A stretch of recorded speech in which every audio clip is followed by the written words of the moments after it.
গবেষণার নামে মুক্তিযুদ্ধের ইতিহাস অবমূল্যায়ন নয় বললেন প্রধানমন্ত্রী। কাঙ্ক্ষিত দেশ করতে সবাইকে ঐক্যবদ্ধ হওয়ার আহ্বান। পেট্রোল পাম্পে যানবাহনের দীর্ঘ সারি, চট্টগ্রামে মজুদ ৬ টন ডিজেল জব্দ। সরবরাহ স্বাভাবিক, ফের দাবি মন্ত্রীর। ঈদ শেষে ঢাকা ফিরছে কর্মজীবী মানুষ, টিকিট সংগ্রহে বাড়তি ভাড়া ও সংকটের অভিযোগ যাত্রীদের।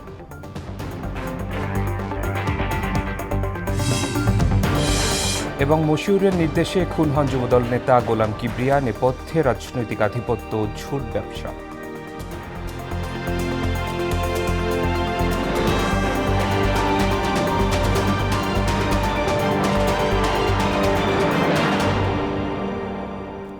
আসসালামু আলাইকুম, মোহনা সংবাদে সবাইকে স্বাগত। এতক্ষণ শুনছিলেন শিরোনাম, পুরো সংবাদের সঙ্গে আছি শেখ সাব্বির হোসেন। ঐক্যবদ্ধভাবে সবাই কাজ করতে পারলে কাঙ্ক্ষিত স্বনির্ভর বাংলাদেশ গড়ে তোলা সম্ভব হবে, এমন মন্তব্য করেছেন প্রধানমন্ত্রী তারেক রহমান। আলোচনা, সমালোচনা ও গবেষণার নামে মুক্তিযুদ্ধের গৌরবকে খাটো করা যাবে না বলেও জানান তিনি। বিকেলে রাজধানীতে বিএনপি আয়োজিত স্বাধীনতা দিবসের আলোচনা সভায় এসব কথা বলেন প্রধানমন্ত্রী। তানজিদ ভুঁইয়ার প্রতিবেদন। শুক্রবার বিকেলে রাজধানীর ইঞ্জিনিয়ার্স ইনস্টিটিউট মিলনায়তনে মহান স্বাধীনতা দিবস উপলক্ষে আলোচনা সভার আয়োজন করে জাতীয়তাবাদী দল বিএনপি। এতে বক্তব্য রাখেন দলের সিনিয়র নেতাসহ বিশিষ্টজনেরা। সব অপশক্তিকে পরাজিত করে স্বাধীনতার শক্তিকে এগিয়ে নেয়ার আহ্বান জানান তারা। Officially professional head of the state হিসাবে তৎকালীন মেজর জিয়া স্বাধীনতার ঘোষণা দেন। সারা পৃথিবীতে সেটা প্রচারিত হয়েছে বেতার তরঙ্গের মধ্য দিয়ে। স্বাধীনতা সার্বভৌমত্ব রক্ষা করার জন্য যারা বিভিন্ন সময়ে আন্দোলন সংগ্রাম করেছেন, আমি সকলকে আজকে এই দিনে আমরা স্মরণ করছি। নতুন বাংলাদেশ গড়ার সেই লড়াই যদি আমরা জয়লাভ করতে চাই, তাহলে অবশ্যই অত্যন্ত সতর্কতার সঙ্গে সেই অপশক্তিকে পরাজিত করে স্বাধীনতার শক্তিকেই আমাদের সামনের দিকে এগিয়ে নিয়ে যেতে হবে। বন্ধুগণ, ৭১ আর ২৪-এর সাম্য, মানবিক মর্যাদা, তাবেদার মুক্ত গণতান্ত্রিক বাংলাদেশের আকাঙ্ক্ষা পূরণে কাজ করার আহ্বান জানান প্রধানমন্ত্রী। লক্ষ প্রাণের বিনিময়ে আমরা ১৯৭১ সালের আমাদের স্বাধীনতা অর্জন করেছি। ২০২৪ সালে যারা বিভিন্ন প্রতিকূল পরিস্থিতির ভিতরে থেকেও, বিভিন্ন অত্যাচার নির্যাতন সহ্য করেও আপনারা কিভাবে প্রতিরোধ গড়েছিলেন, কিভাবে আপনারা স্বৈরাচারকে দেশ থেকে বিতাড়িত করেছিলেন। দেশের মানুষের আকাঙ্ক্ষা সীমাহীন হলেও ঐক্যবদ্ধভাবে কাজ করলে কাঙ্ক্ষিত স্বনির্ভর বাংলাদেশ গড়ে তোলা সম্ভব বলেও জানান সরকার প্রধান। আমাদের আকাঙ্ক্ষা সীমাহীন হলেও সম্পদের সীমাবদ্ধতা আমাদের রয়েছে। আমরা যদি ঐক্যবদ্ধভাবে এগিয়ে যাই, আমরা যদি ঐক্যবদ্ধভাবে সকলে একসাথে দেশের জন্য কাজ করি, তাহলে অবশ্যই আমরা আমাদের কাঙ্ক্ষিত স্বনির্ভর বাংলাদেশ গড়ে তুলতে পারব। মানুষের জীবন মান উন্নয়নে বিভিন্ন কার্যক্রম এরই মধ্যে শুরু হয়েছে বলেও জানান তারেক রহমান। আমাদের এবারের স্বাধীনতা দিবসের অঙ্গীকার হোক সমাজের একটি অংশ নয়, বরং আমরা সকল শ্রেণী পেশার মানুষকে নিয়ে এই দেশে আমরা ভালো থাকব। তানজিদ ভুঁইয়া, মোহনা সংবাদ, ঢাকা। আসুন। রাজধানীতে তীব্র আকার ধারণ করেছে জ্বালানি তেলের সংকট। প্রতিটি ফিলিং স্টেশনে ক্রেতাদের দীর্ঘ সারি। এই বাস্তবতায় তাদেরকে বিভ্রান্ত না হওয়ার আহ্বান জানিয়েছেন পাম্প সংশ্লিষ্টরা। তবে জ্বালানি তেলের সংকট নেই, সরকারের এমন বক্তব্যের সঙ্গে বাস্তবের মিল না থাকায় হতাশ ক্রেতারা। বিস্তারিত জানাচ্ছেন বিজন কুমার। জ্বালানি তেলের জন্য দীর্ঘ সারির এই চিত্র রাজধানীর আসাদ গেট এলাকার। কেউ এসেছেন কয়েকটি ফিলিং স্টেশন ঘুরে, আবার কেউ ঠায় দাঁড়িয়ে আছেন ঘন্টার পর ঘন্টা। তবে সবাই চিন্তিত, আদৌ কি মিলবে জ্বালানি? ওই পাম্পে গেলাম, তেল নাই, বললো যে ভাই এখন আর তেল নাই, বন্ধ। এইখানে দাঁড়ায় আছি প্রায় 2 ঘন্টা। আমার অ্যাপ্রক্সিমেটলি 10 to 12 লিটার তেলের প্রয়োজন পড়ে পার উইক। কত পাম্প ঘুরে আসলাম, বলছে অনেক পাম্পে পাওয়া তেল না, যেখানে আছে সেখানে শত শত গাড়ির সিরিয়াল ধরা। একটি দুটি ফিলিং স্টেশন নয়, নগরীর প্রায় প্রতিটি পাম্পেই ক্রেতাদের দীর্ঘ সারি। এতেই বোঝা যায় কতটা তীব্র আকার ধারণ করেছে জ্বালানি তেলের সংকট। এ পর্যন্ত আর তেল পাই নাই। যত পাম্পে ঘুরছি আমার ওইখানে 0.5 লিটার তেল আছিল, এটা ফুরাই গেছে। এখন তো অনেক বেশি বেড়ে গেছে আগের তুলনায়।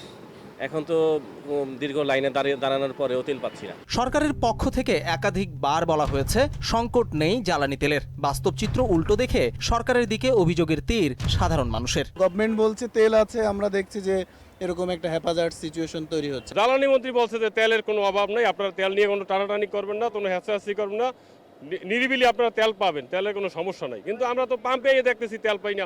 মধ্যপ্রাচ্যের যুদ্ধ পরিস্থিতির পর বিশ্ববাজারে বাড়ে জ্বালানি তেলের দাম। এরপর হরমুজ প্রণালী বন্ধ হলে তার প্রভাব এসে পড়ে দেশে। চলতি মাসের শুরুতেই দেখা যায় সংকট। এর রেশ এখনো কাটেনি। ফিলিং স্টেশন সংশ্লিষ্টরা বলছেন তেলের চাহিদা বাড়ায় সংকট তীব্র আকার ধারণ করেছে। এখন তো আর চাহিদা শেষ নাই, এখন তো আপনার অতিরিক্ত সেল। তবে পরিস্থিতি বিবেচনায় ক্রেতাদের বিভ্রান্ত না হওয়ার আহ্বান জানিয়েছেন ফিলিং স্টেশন সংশ্লিষ্টরা। মাঝখানে 26শে মার্চ একদিন বন্ধ থাকার কারণে এই গ্যাপটা তৈরি হয়েছে। মানুষের যে একটা ফিলোসফি হয়ে গেছে যে তেল ক্রাইসিস হবে, হয় নাই, কিন্তু এখন আমরা কিন্তু নির্বাচনী সেবা দিয়ে যাচ্ছি। তো সামহাউ এই আমাদের মন মানসিকতাটাকে ঠিক করতে হবে, যতটুকু লাগবে ততটুকু আমরা নিই। কবে জ্বালানি সংকটের সমাধান হবে, সরকার কি সিদ্ধান্ত নেবে তা দেখার অপেক্ষায় সাধারণ মানুষ। বিজন কুমার, মোহনা সংবাদ, ঢাকা। চট্টগ্রামের পতেঙ্গায় অভিযান চালিয়ে অবৈধভাবে মজুদ 6 টন ডিজেল জব্দ করেছে আইনশৃঙ্খলা বাহিনী। একই সঙ্গে ডিজেল লোডিং ও আনলোডিংয়ের কাজে ব্যবহৃত 3টি পাম্পও জব্দ করেছে ভ্রাম্যমাণ আদালত। উদ্ধার করা ডিজেল ও সরঞ্জামের আনুমানিক মূল্য প্রায় 8 লাখ টাকা। জব্দ তেল ও মালামাল আইনি প্রক্রিয়ায় সরকারের এখতিয়ারে নেওয়া হয়েছে। জ্বালানি তেলের সরবরাহ স্বাভাবিক রয়েছে বলে দাবি করেছেন বিদ্যুৎ, জ্বালানি ও খনিজ সম্পদ মন্ত্রী ইকবাল হাসান মাহমুদ টুকু। মজুত করে সংকট তৈরির চেষ্টা চলছে বলে অভিযোগ করেন তিনি। শুক্রবার দুপুরে সিরাজগঞ্জ 68 মেগাওয়াট সোলার পার্ক পরিদর্শনে গিয়ে কথা বলেন তিনি।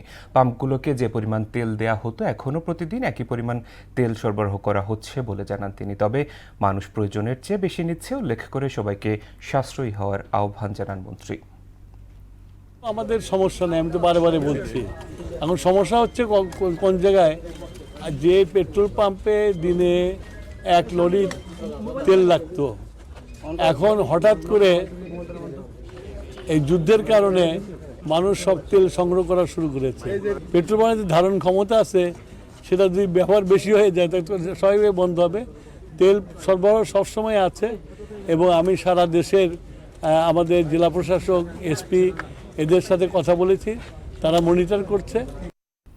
ঈদের ষষ্ঠ দিনেও রাজধানীমুখী কর্মজীবী মানুষের ঢল। সকাল থেকে বাস টার্মিনাল ও রেল স্টেশনে ছিল উপচে পড়া ভিড়। তবে ফেরার পথে স্বস্তির পাশাপাশি কিছুটা ভোগান্তিও পোহাতে হয়েছে। বিশেষ করে ট্রেনের টিকিট সংগ্রহে অনিয়ম ও সংকটের অভিযোগ করেন যাত্রীরা। এছাড়া ফিরতি যাত্রায় দুর্ঘটনার শঙ্কাও ছিল অনেকের মনে। আরও জানাচ্ছেন তরিকুল ইসলাম। ঈদের ছুটি শেষ হলেও রাজধানীমুখী মানুষের চাপ কমেনি। সকাল থেকে রেল স্টেশন ও বাস টার্মিনালগুলোতে ছিল উপচে পড়া ভিড়। পরিবার পরিজন নিয়ে ঢাকায় ফিরতে পেরে সন্তুষ্ট সবাই। তবে ফিরতি যাত্রা পুরোপুরি স্বস্তির ছিল না। টিকিট সংকট, অনিয়ম এবং অতিরিক্ত ভিড়ে যাত্রীরা পড়েছেন ভোগান্তিতে।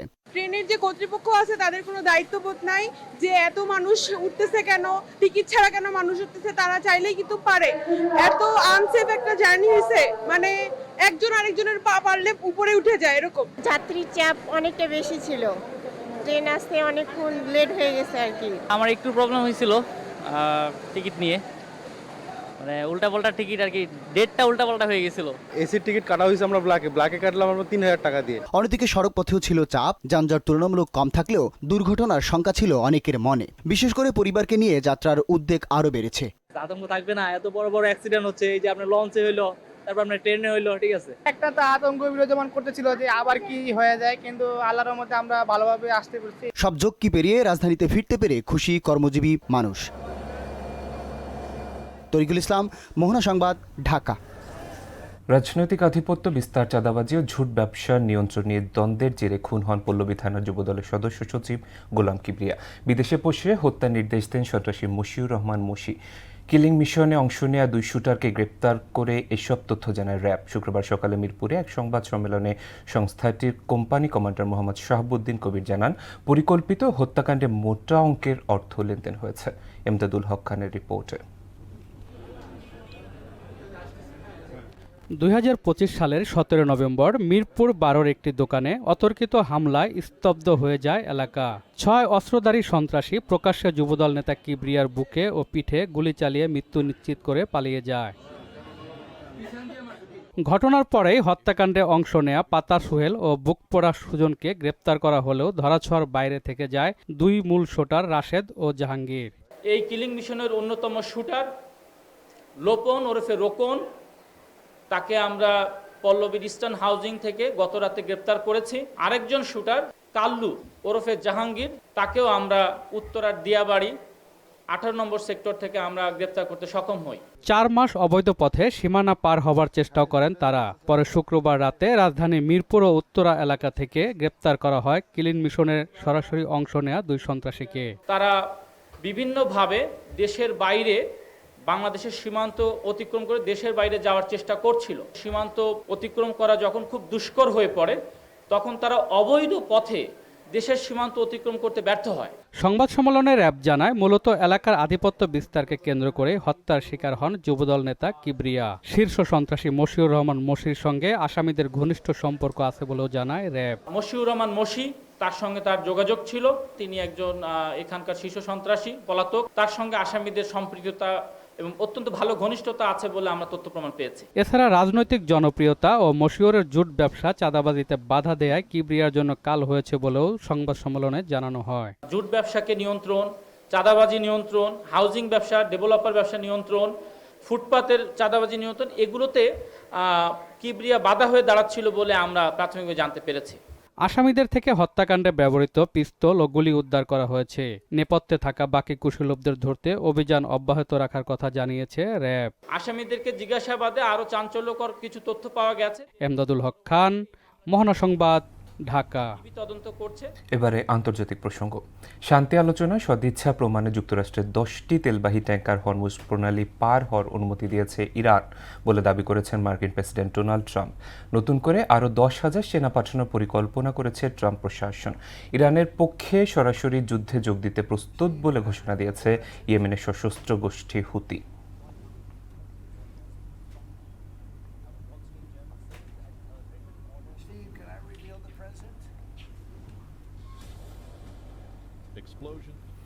খেলা খবর ফুটবল। সাফ অনূর্ধ্ব 20 চ্যাম্পিয়নশিপে নিজেদের দ্বিতীয় ম্যাচে ভারতের বিপক্ষে মাঠে নামছে বাংলাদেশ। মালদ্বীপে শনিবার বাংলাদেশ সময় বিকেল 4:45 শুরু হবে খেলা। পাকিস্তানের বিপক্ষে 2-0 গোলের জয় দিয়ে যাত্রা শুরু করা লাল সবুজ যুবাদের এরই মধ্যে টুর্নামেন্টের সেমিফাইনাল নিশ্চিত হয়ে আছে। এবারে তাদের সামনে ভারত বধে গ্রুপ বির চ্যাম্পিয়ন হয়ে শেষ 4-এ পা রাখার মিশন। যদিও পারফরম্যান্স বিবেচনায় এগিয়ে ভারত, পাকিস্তানকে 3-0 গোলে হারিয়ে গ্রুপ বির পয়েন্ট টেবিলের শীর্ষে রয়েছে তারা। শেষ করব মোহনা সংবাদ, যাবার আগে শিরোনামগুলো আরও একবার।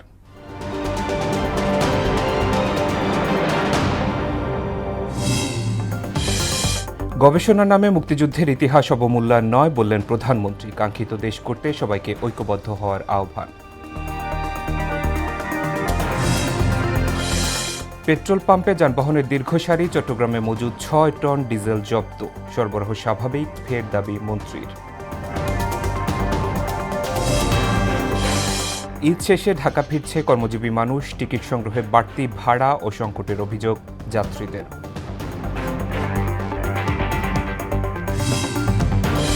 এবং মশিউরের নির্দেশে খুন হন যুবদল নেতা গোলাম কিবরিয়া, নেপথ্যে রাজনৈতিক আধিপত্য ও ঝুট ব্যবসা।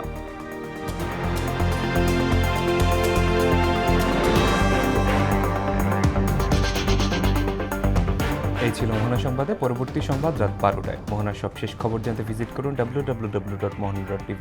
সংবাদ দেখতে পারেন ফেসবুক এবং ইউটিউবে। এতক্ষণ সঙ্গে থাকার জন্য ধন্যবাদ সবাইকে।